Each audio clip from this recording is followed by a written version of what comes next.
Namaskar, I am Anindya Banerjee and today I'll take you on a journey about gold and silver. In this video, I'll show you how and where to trade. So let's dive in. To start trading, here's what you need.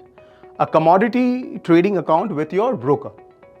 And then ensure that your MCX and the NSE commodity derivative segments are enabled. And then third, fund your account for margin or premium.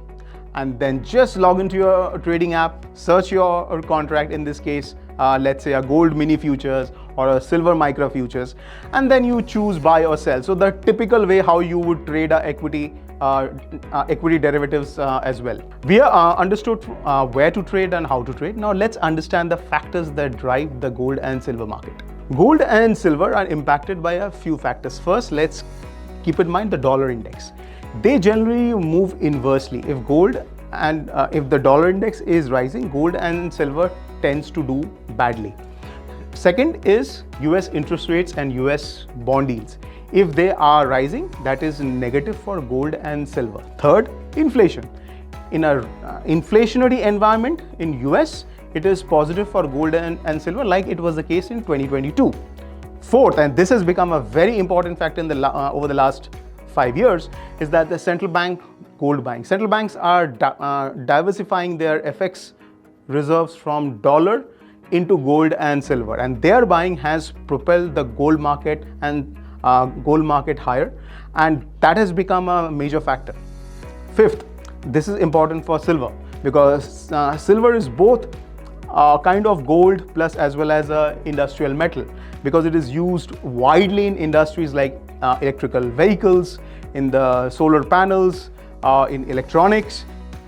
That's the reason why the industrial cycle, the industrial demand from major economies like US, India, China and others play a huge role in ensuring how much of impact will come from the industrial side into the silver prices. And over the last few years, we have seen phenomenal increase in the demand for silver from the industrial sectors. Nearly 60% of the demand comes from the industrial sectors. So this is one factor to keep an eye. And finally, we have the geopolitical tensions. This tends to have a very short-term impact on gold silver, but whenever the geopolitical tensions rise, we see a positive impact on gold and silver. So we come to a very important section, risk management of gold and silver trades. And this is very important because if you are not having a plan to manage your risk, you should not be in the derivatives market. So what are the three things to keep in mind? First, never average in loss. Second, always have a stop loss and stick to the stop loss. And third, how do you determine your position size? The position size should be small, so that if you incur a loss, it should not blow up your entire capital or a substantial chunk of that capital. So keep these three things in mind when you are trading any derivatives, in this case gold and silver derivatives. So that's your complete guide to trading gold and silver futures and options on the MCX and NSE.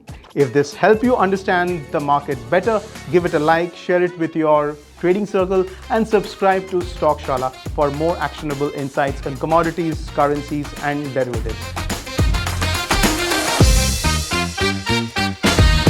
Investments in securities market are subject to market risks. Read all the related documents carefully before investing.